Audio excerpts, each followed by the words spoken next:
मत समझना कि तेरी शादी हो गई है तो तू मुझसे बच गई। तेरा वो हद करूंगी मैं जिससे तेरा इंसानियत पे भरोसा उठ जाएगा। आरोही के पास चुपचाप सुनने के अलावा कोई चारा भी नहीं था। अब वहां जाकर कोई नाटक ना करना। जब तक तेरा पति विक्रम मुझे कॉन्ट्रैक्ट नहीं दे देता तब तक, अगर तेरी वजह से कुछ भी गड़बड़ हुई तो तू तेरी माँ का चेहरा कभी नहीं देख पाएगी। आरोही ने अपने पिता की बात भी सुन ली। सौतेली बहन और पिता के बाद अब बारी थी सौतेली माँ की। देख बेटा, वहां जाके हमें भूल मत जाना, हाँ? और ससुराल में जो कुछ भी मिले ना तुरंत हमें भेज देना, वरना तुझे तो पता ही है क्या हाल होगा। शादी के बाद आरोही अपने पति विक्रम के अंधेरे कमरे में गई। सिर्फ एक लाल रोशनी में विक्रम बेड पर लेटा था तो आरोही उसका चेहरा देखकर हैरान रह गई। वो बहुत खूबसूरत चेहरा था, जैसा लोग कहते थे, बिल्कुल उसके उलट। और आरोही को उसने कुछ पेपर दिए। ये देख आरोही हैरान रह गई। आप हाँ, यही है मेरा असली चेहरा और मैं अपने पैरों पर खड़ा हो सकता हूँ। ये लो, इन पेपर्स पर साइन कर दो। हमारी शादी का कॉन्ट्रैक्ट 100 दिन का। कॉन्ट्रैक्ट? शादी का? मैं कुछ समझी नहीं। हाँ, कॉन्ट्रैक्ट। इतना सरप्राइज होने की जरूरत नहीं क्योंकि ये बात तुम भी जानती हो कि तुमने ये शादी ना मुझसे प्यार के लिए की है ना मैंने तुमसे। तो साइन करने में कोई प्रॉब्लम नहीं होनी चाहिए। और हाँ, फिक्र मत करो, हमारा ये कॉन्ट्रैक्ट पूरे होते ही मैं तुम्हें इतनी दौलत दूंगा कि तुम्हारी बाकी की जिंदगी बहुत ही ऐशो आराम में कटेगी। क्यों कर रहे हैं आप? तुम्हारी इस बात का जवाब नहीं देना था। और हाँ, तुमने मेरे बारे में लोगों से सही सुना। जो इंसान मुझे ज्यादा समझ नहीं आता उस दुनिया में ज्यादा दिन टिकता नहीं। Just sign these. डराने की कोशिश कर रहे हैं आप मुझे? कोई जरूरत नहीं है। पेपर साइन करना है ना, मैं कर देती हूँ, लेकिन डर के नहीं, अपनी मर्जी से करती हूँ।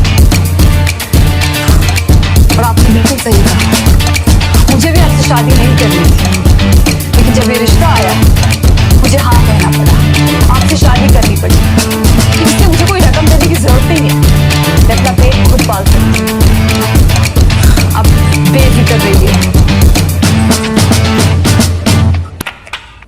सुबह आरोही को उसकी सास इंद्रानी ने उसके मायके भेज दिया शादी के कुछ रस्म के लिए। दूसरी तरफ आरोही की बहन अनन्या आरोही के इंतजार में थी।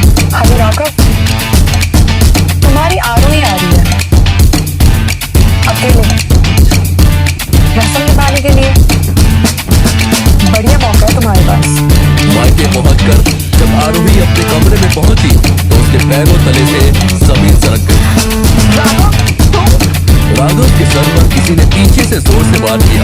ये कोई और नहीं विक्रम था, जो व्हील चेयर पर बैठा था। विक्रम आरोही को राघव से बचाकर अपने घर ले आया, लेकिन जब वो विक्रम के बेडरूम में जाने लगी तभी विक्रम के वफादार चरण ने उसे रोक लिया।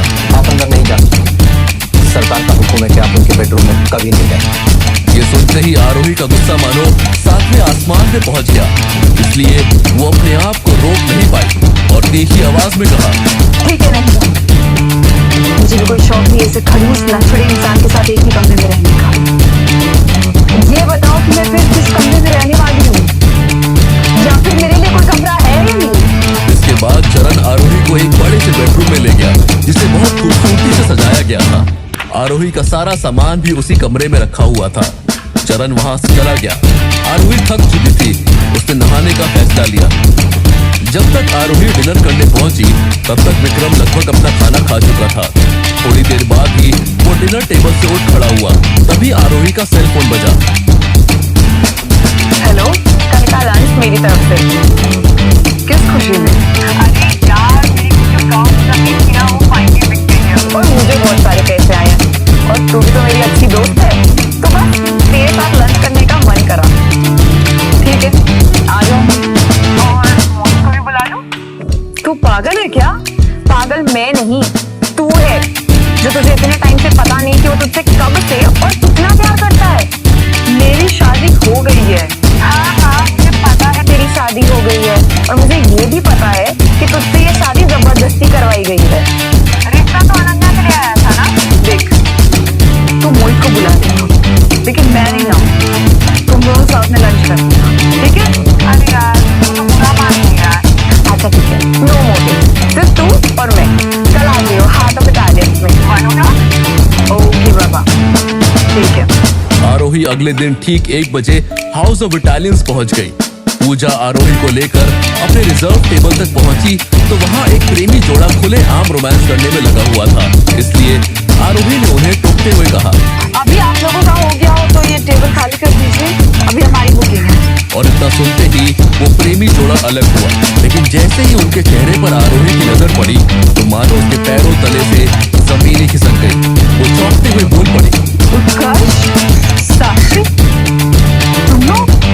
हाँ, तो इसमें चौंकने वाली क्या बात है? हम तो यहाँ हर हफ्ते आते हैं।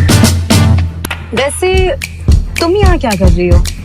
क्योंकि इस जगह आने की तुम्हारी औकात तो है नहीं। साक्षी आरोही की चचेरी बहन थी, जबकि उत्कर्ष आरोही का पहला प्यार। उन दोनों की सगाई भी होने वाली थी, लेकिन सगाई से 1 दिन पहले आरोही ने उसे साक्षी के साथ रोमांस करते पकड़ लिया था, जिसके बाद उनकी सगाई टूट गई थी और तब से उत्कर्ष और साक्षी साथ थे। इंसान को ना सिर्फ अपनी औकात की सोचनी चाहिए, दूसरों की नहीं। अब तुम लोग का हो गया हो ना, फटाफट यहाँ से निकलो।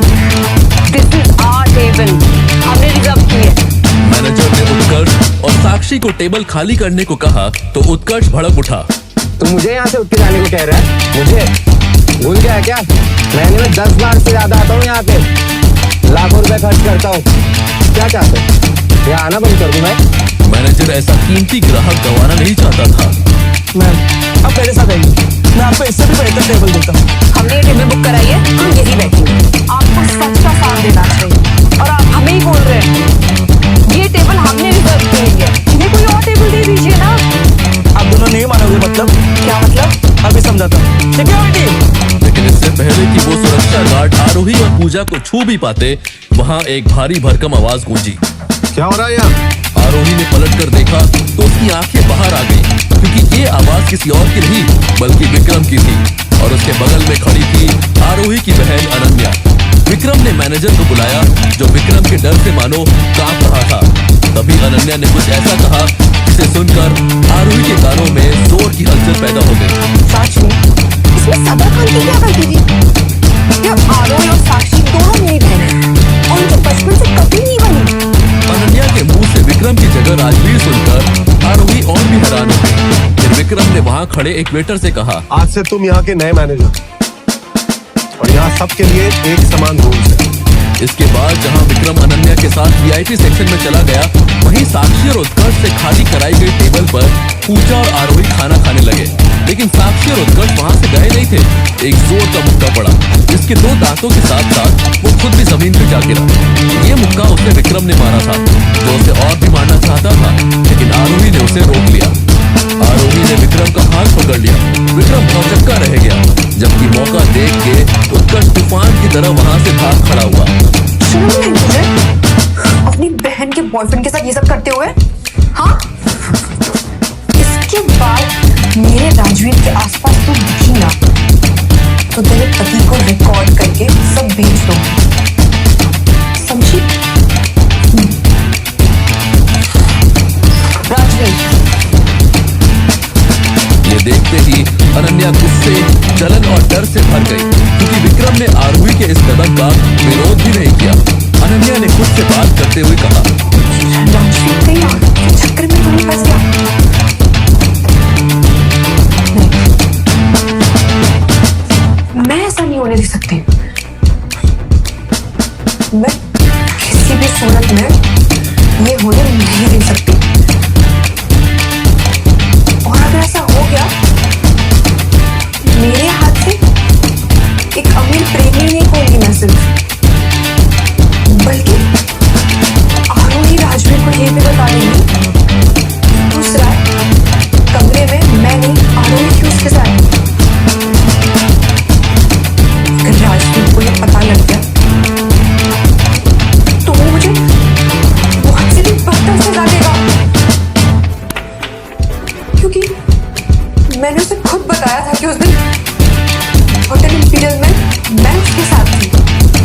अनन्या नहीं चाहती थी कि विक्रम को पता चले कि उस रात वो उस कमरे में आरोही और विक्रम के जाने के बाद आई थी और वहीं उसे राजवीर की अंगूठी मिली थी। उसने जिंदगी में कभी इतनी कीमती अंगूठी नहीं देखी थी। अगले ही दिन वो उसे बेचने बाजार में निकल पड़ी थी। ये अंगूठी आपके पास कैसे आई? ये मालूम है बहुत कीमती है, मुझे मेरे फ्रेंड्स ने दी थी। मतलब मेरा बॉयफ्रेंड, और कहा था कि अगर जरूरत पड़े तो उनकी बेच देना, बहुत ज्यादा पैसे आएंगे जिससे जिंदगी ऐसे कटेगी। तो बताइए क्या कीमत होगा इस अंगूठी की? अनन्या ने ये बातें बड़ी सहजता से बोली थी, ये सोचकर शायद सुनार को यकीन हो जाए कि उसने ये अंगूठी चुराई नहीं है। लेकिन सुनार एक पल को भी ये मानने को तैयार नहीं हुआ कि वो सच बोल रही है। उसे अब डर लगने लगा कि कहीं सुनार उसे चोर समझकर पुलिस न बुला ले, जो वो किसी भी सूरत में नहीं चाहती थी। इसलिए उसने एक झटके से वो अंगूठी सुनार से वापस छीन ली और कहा, मुझे नहीं लगता आपकी दुकान में इतने पैसे हैं कि अंगूठी खरीद सके आप। मैं कहीं और दुकान में पूछूंगी। शुक्रिया। इसके बाद अनन्या वहां से निकल गई, लेकिन अब उसके कदम बड़ी तेजी से आगे बढ़ रहे थे। वो जल्द से जल्द अपने घर पहुंचना चाहती थी, क्योंकि उसे ये लग रहा था कि सुनार ने जरूर पुलिस को कॉल किया होगा। लेकिन इससे पहले कि वो कोई ऑटो या टैक्सी ले पाती, एक बड़ी लग्जरी कार ने उसका रास्ता ब्लॉक कर दिया, जिसमें से अगले ही पल एक महिला उतरी, जिसने एक महंगा सूट पहना हुआ था। हेलो मिस, मेरा नाम शनाया है। क्या आप बता सकती हैं कि जो अंगूठी अभी आप बेचने की कोशिश कर रही थी वो आपको कहाँ से मिली? ये सुनते ही अनन्या का दिल जोरों से धड़कने लगा। वो अब समझ चुकी थी कि शायद इस अंगूठी ने उसको बहुत बड़ी परेशानी में डाल दिया है। इसलिए उसने अंगूठी निकाली और शनाया की ओर बढ़ाते हुए गिड़गिड़ाने लगी। देखिए, मैं सच कह रही हूँ, मैंने अंगूठी चोरी नहीं की है। मुझे अंगूठी उस दिन होटल इंप्ले के कमरे में मिली थी। आप चाहे तो अंगूठी रख लीजिए, बट मेरी जान बख्श दीजिए प्लीज। क्या सच में अनन्या ने वो अंगूठी नहीं चुराई थी? क्या हुआ था उस रात होटल इंपीरियल में? आखिर कैसे पहुंची होटल के कमरे में आरोही? क्या है उस अंगूठी का राज? आओ, बैठो। आरोही को पता था कि जब तक उसे अपनी मां नहीं मिलती तब तक उसे महेश्वर को झेलना पड़ेगा। इसलिए वो बिना कोई बहस किए अंदर बैठ गई। महेश्वर ने राख से भरा कलश आरोही को दिखाया। उसे देखते ही आरोही चौंक गई। अगर तुमने मेरी बात नहीं मानी तो ये राख तुम्हारी माँ की राख भी हो सकती है। महेश्वर जानता था कि आरोही को डराकर अपना काम करवाने के लिए इतना बोलना काफी था। आपके बोलने पर शादी की है मैंने। अब क्या चाहते हैं आप? अपने पति को जाकर बोल, तुम पर अटैक करने वाले गुंडों को ढूंढने के लिए जो उसने 24 घंटे दिए थे ना, मैं ढूंढ नहीं पाया हूं। और अब 24 घंटे हो गए। मुझे डर लग रहा है कि वो मेरे साथ कुछ करना दे। तो जाकर बोल ये मैटर बंद करने के लिए। और वैसे भी तुम्हें कुछ हुआ तो नहीं, तुम तो अच्छी हो।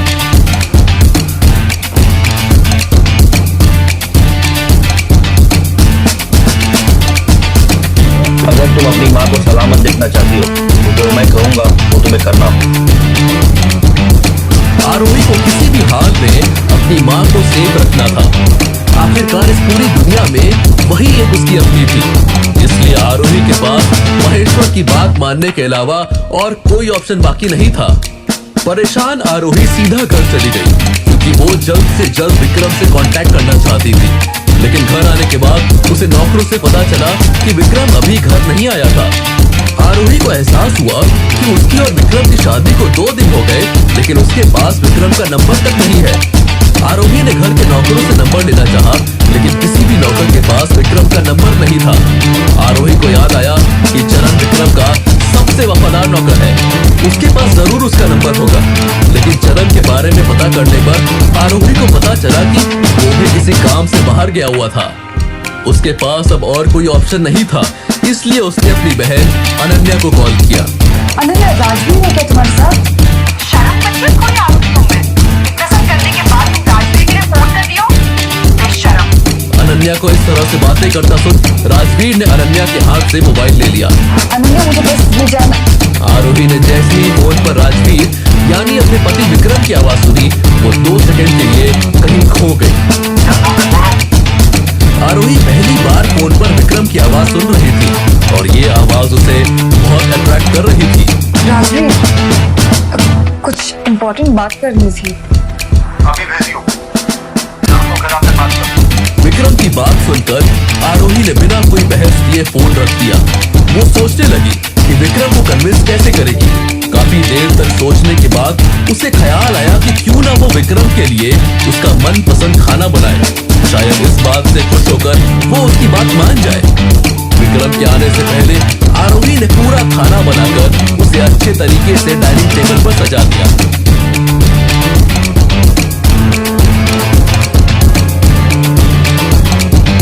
विक्रम जैसे ही घर आया तो उसे खाने की खुशबू आने लगी।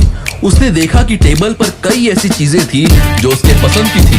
उसने अपने नौकरों से पूछा, खाना किसने बनाया? तो सारे नौकरों ने अपनी आंखों से आरोही की तरफ इशारा किया।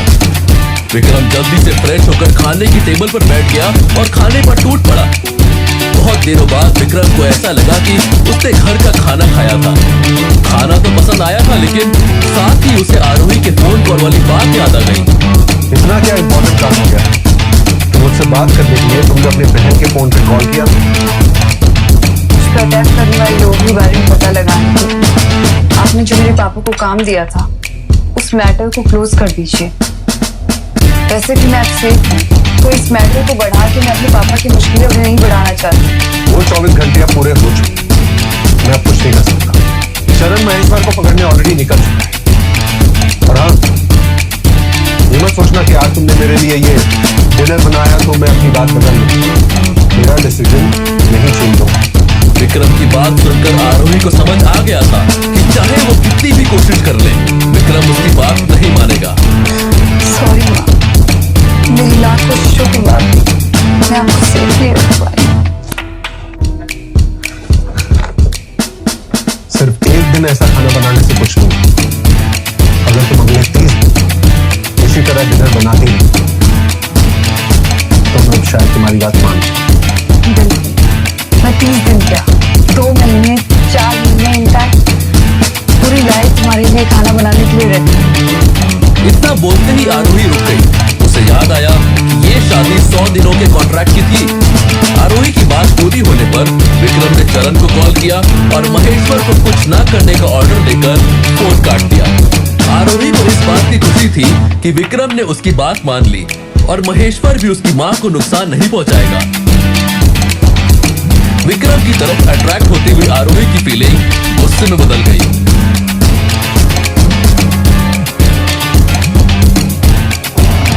हेलो, मैंने तुम्हें कितनी बार बताया ऐसी कभी भी मुझे कॉल मत किया। राजवीर, मैं तुम्हें बहुत मिस कर रही हूँ और मेरी तबीयत भी ठीक नहीं लगती। प्लीज मुझे मिलने आ जाओ ना। बीमार हो तो डॉक्टर के पास जाओ, मेरे आने से क्या बदल जाएगा? अनन्या जानती थी कि राजवीर इतनी आसानी से नहीं मानेगा। राजवीर, तुम्हें याद है जब मैंने अपनी जान पर खेलकर तुम्हारी जान बचाई थी? तब से भी तबीयत ठीक नहीं रहती, बुखार आते जाते रहता है मुझे। और देखो, आज भी मुझे बुखार आया हुआ है, तब फिर हूँ मैं बुखार में। अनन्या की बात सुनकर विक्रम उसकी बात मानने के लिए मजबूर हो गया, क्योंकि उसे अभी भी लगता है कि उस रात अनन्या ने ही उसकी जान बचाई थी। विक्रम अनन्या से मिलने के लिए रेडी हो गया। जब उसने अनन्या से पूछा कि उसे कहाँ मिलने आना है, तो अनन्या ने उसे होटल पर्ल के रूम नंबर 501 में आने को कहा। हेलो डॉक्टर मोहित, जल्द से जल्द हमें पर्ल होटल जाना होगा। हमारे रेगुलर कस्टमर शर्मा जी वहाँ पर हैं और उनकी तबीयत बहुत ज्यादा खराब हो गई है। उन्हें एक्यूपंक्चर की इंजेक्शन तुम ही दे पाती हो, इसलिए तुम्हें भी मेरे साथ वहाँ जाना होगा। ओके डॉक्टर मोहित, मैं भी आती हूँ। आरोही अपने काम को लेकर बहुत सीरियस थी, क्योंकि वो किसी का एहसान लेना पसंद नहीं करती थी और यही काम उसके लिए एक इनकम का जरिया था। आरोही इस बात से अनजान थी कि उसका पति विक्रम और अनन्या भी इसी होटल में मिलने वाले थे। आरोही ने मोहित से पेशेंट का रूम नंबर पूछा तो मोहित ने बताया कि वो 502 में रुके हुए हैं। दोनों सीधा पेशेंट के पास गए। अपने काम में एक्सपर्ट आरोही ने अच्छी तरह से पेशेंट की ट्रीटमेंट की। इंजेक्शन के लगते ही पेशेंट की हालत में थोड़ा सुधार आया।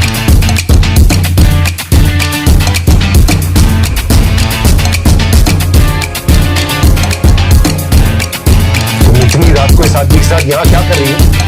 नहीं सर,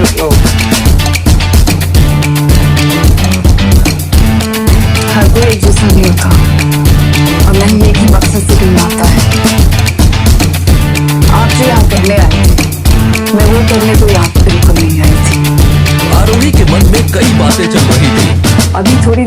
बैठकर मेरे साथ खाना खा रहे थे और अभी मेरी बहन के पास आ गए। उसे बुरा भी लग रहा था और गुस्सा भी आ रहा था। हालांकि उसे पता था कि विक्रम से सफाई मांगने का उसके पास हक बिल्कुल नहीं है।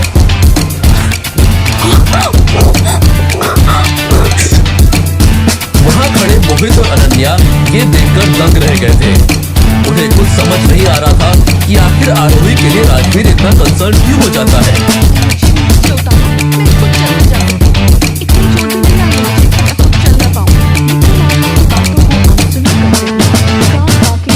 खड़ी अपनी गाड़ी की तरफ बढ़ता गया। विक्रम को गाड़ी की तरफ आता देख ड्राइविंग सीट पर बैठी लेडी स्वर्णा ने कार का डोर अनलॉक कर दिया। स्वर्णा भी विक्रम की ड्राइवर। विक्रम आरोही को कार के बैक सीट पर बैठाकर उसके पैर में लगी चोट को देखने लगा। आरोही विक्रम की बात नहीं सुन रही थी। कितनी बार बताया कि जब तक वो कॉन्ट्रैक्ट लागू है उसी हिसाब से रहना होगा। अभी से तुम जहाँ भी जाओगी मुझे बताकर जाओ। आप मेरे फ्रीडम को मुझसे छीन रहे हैं तो मैं इस तरह गुलामी नहीं कर सकती। अब चाहे कॉन्ट्रैक्ट में आपने कितने भी क्लॉज लगाए हों, मैं नहीं मानने वाली क्योंकि मैं कल ही आपसे डिवोर्स ले लूंगी। वैसे भी आप अपनी गर्लफ्रेंड से शादी करने वाले थे ना, तो अब आपको ज्यादा वेट नहीं करना पड़ेगा। आरोही की बात सुनकर विक्रम के चेहरे पर एक स्माइल आई। तुम ये भी नहीं कर सकती पेपर पर साइन किया था। ये भी मेंशन था कि अगले 100 दिनों से पहले तुम तलाक नहीं ले सकती। विक्रम की बात सुनकर आरोही को गुस्सा तो आया, लेकिन विक्रम को पहली बार आरोही से और इस चेहरे की हंसी में कहीं खो गई। आरोही अपने ख्यालों में थी, तभी कार का दरवाजा अचानक बंद होने के कारण आरोही का ध्यान टूटा। कार के बाहर से स्वर्णा को बोला कि वो आरोही को घर ड्रॉप करे। कार अब होटल की VIP पार्किंग से निकल चुकी। दूसरी तरफ आरोही के होटल से जाने के बाद मोहित और अनन्या वहीं होटल में खड़े थे। अनन्या का गुस्सा साफ आसमान। अनन्या मोहित की किसी बात का जवाब दिए बिना वहां अपने होटल के कमरे में आई और मोहित के मुंह पर कमरे का दरवाजा बंद कर दिया और बेड पर जाकर कॉल आया। कॉल पिक करके वो जल्दी से बोली, कहाँ चले गए थे? मैं नहीं आ पाऊंगा। इस बात का यकीन होने लगा था कि आरोही और राजवीर के बीच कुछ तो चल रहा है। अनन्या ने अपने फोन से शहर के सबसे बड़े गैंगस्टर को मार लगाया। इस गैंगस्टर से न्यूयॉर्क की पार्टी लगी तो उसके साथ अनन्या को अच्छी पहचान है। गैंगस्टर की कॉल पिक करते हुए अनन्या ने कहा, तुम्हारे लिए काम है।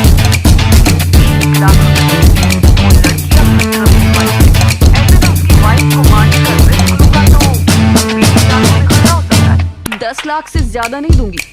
काम हो जाने पर मुझे कॉल करना। इतना बोलकर अनन्या ने आगे का प्लान बताया। सुबह आरोही जब फ्रेश होकर अपने कमरे से बाहर आई तो उसने देखा कि विक्रम का स्टडी रूम खुला है। विक्रम के स्टडी रूम में जाने की परमिशन किसी को नहीं थी। बिना किसी काम के चरण भी वहां नहीं जाता था। ऐसे में कमरा खुला देखकर आरोही को लगा कि विक्रम आ गया होगा, इसलिए वो स्टडी रूम की तरफ गई। कमरे में कोई नहीं था, लेकिन वह चेयर पर नेकलेस रखा हुआ था। वैसा ही जैसा आरोही को उसकी मां ने कहा था। नेकलेस उसके बर्थडे वाली रात वाले हादसे के बाद से नहीं मिल रहा था। बिल्कुल वैसा ही नेकलेस देखने के बाद आरोही से ठीक से देखने के लिए स्टडी रूम के अंदर जाने लगी तो चरण ने उसका हाथ पकड़कर बाहर खींच लिया। ऐसे आपका हाथ पकड़ने के लिए माफी चाहता हूँ मैडम, लेकिन सरकार को इस कमरे में जाने के लिए आप क्यों दूर से बचेगा? चरण ने अब दूसरी बात तभी आरोही के फोन पर अननोन नंबर से उसने कॉल पिक किया तो दूसरी तरफ से आवाज आई, मैं बोल रही अनन्या, तुम्हारे पास घर आ गई और बार-बार तुम्हारा नाम लेकर तुमसे मिलने की जिद कर रही है। अगर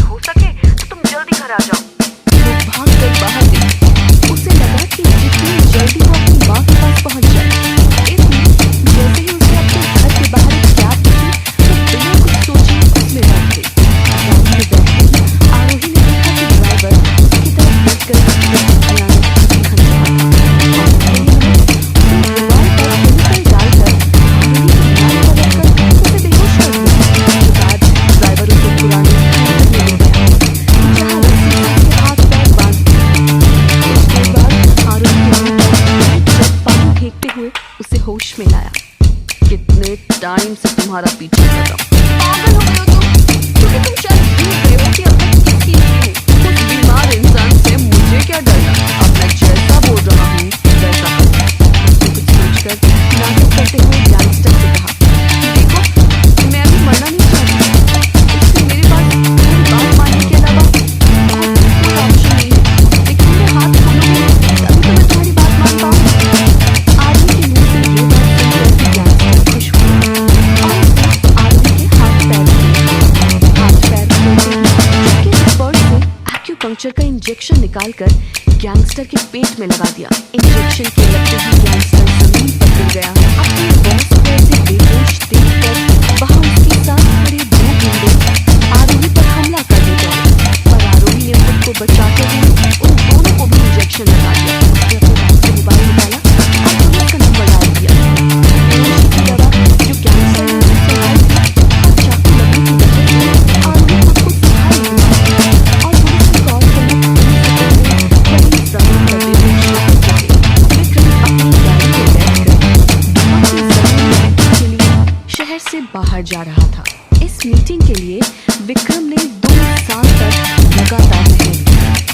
गोल्डन ग्रुप जिसके साथ वो मीटिंग के लिए जा रहा था, भारत के सबसे बड़े वेंचर कैपिटल ग्रुप्स में से एक था। मीटिंग से ठीक 3 मिनट पहले विक्रम गोल्डन ग्रुप के हेडक्वार्टर्स से बाहर पहुंच चुका था। विक्रम गाड़ी से उतरने ही वाला था, उसका फोन बज उठा। उसे चरण का कॉल आया। इसने उसका कॉल तुरंत उठाया। जो भी है जल्दी बताओ, मीटिंग के लिए लेट हो रहे हैं। सरकार आरोही मैडम के बारे में है। दरअसल कॉल आया था तो वो जल्दबाजी में घर से निकल गई। मुझे लगा कि वो अपने किसी पेशेंट की इमरजेंसी ट्रीटमेंट के लिए गई है। काफी देर तक जब नहीं लौटी तो मैंने उनसे जाकर पूछा, मगर वहाँ तो पता चला कि ऐसी कोई इमरजेंसी ही नहीं है। मैंने तुरंत आरोही मैडम को कॉल किया, लेकिन उनका फोन तब नॉट रीचेबल आ रहा है। मैंने फिलहाल लोकेशन का पता लगाने की कोशिश की, तो किसी वेयरहाउस की लोकेशन बताई। सर, पता नहीं क्यों ऐसे लग रहा है कि कुछ बुरा हुआ है। लगता है मैडम। इससे पहले कि चरण अपनी बात नहीं कर पाता, विक्रम ने स्वर्णा से कहा, गाड़ी घुमाओ, और फोन पर कहा, चरण मुझे वेयरहाउस की लोकेशन भेजो। फिर उसने कॉल काट दिया। विक्रम तुरंत गाड़ी से उतरा और लात मारकर वेयरहाउस का दरवाजा खोल दिया। स्वर्णा भी उसके पीछे थी। अंदर जाते हुए उसने देखा कि आरोही एक लाश की तरह वहां जमीन पर पड़ी है। उसके आसपास 3 और लोग बेहोश पड़े थे। वो उसके पास गया और उसका सर अपनी गोद में रख के सबसे पहले उसकी हार्ट बीट चेक की। उनका माहौल देखकर तो इतना नहीं लगा सर। उनकी नजर एक्यूपंक्चर की सुई पर पड़ी। लगता है आरोही ने अपने आप को बचाने के लिए ये सुइयां इन गुंडों को चुभा दी।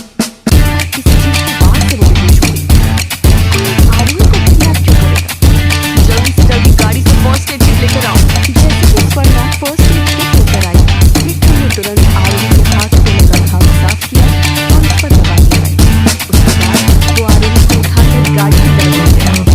उसने आरोही को पिछली सीट पर लेटाया और उसका सर अपनी गोद में रखकर आरोही ने उसे कस के पकड़ लिया और बेहोशी में गिरने लगी। मैं तुमसे बहुत प्यार करती हूँ, मुझे कभी छोड़ के मत जाना माँ। ये कह के उसने विक्रम को और कस के पकड़ लिया। घर पहुंचते ही विक्रम आरोही को अपनी गोद में उठाकर अपने कमरे तक ले गया और बिस्तर पे सुला दिया। वो बिस्तर के पास जाके बैठ गया और जैसे दुआ करने लगा कि आरोही उठ जाए। इतने में चरण दरवाजे पे आया और बोला, सरकार, जिन लोगों ने आरोही मैडम को किडनैप किया था उन्हें उठा लाया हूँ। बेसमेंट में बेहोश पड़े, फिलहाल कुछ नहीं। विक्रम वहीं आरोही को देखते हुए बैठा रहा। आरोही को होश आया। उसने तुरंत फोन उठाया और अनन्या को कॉल किया।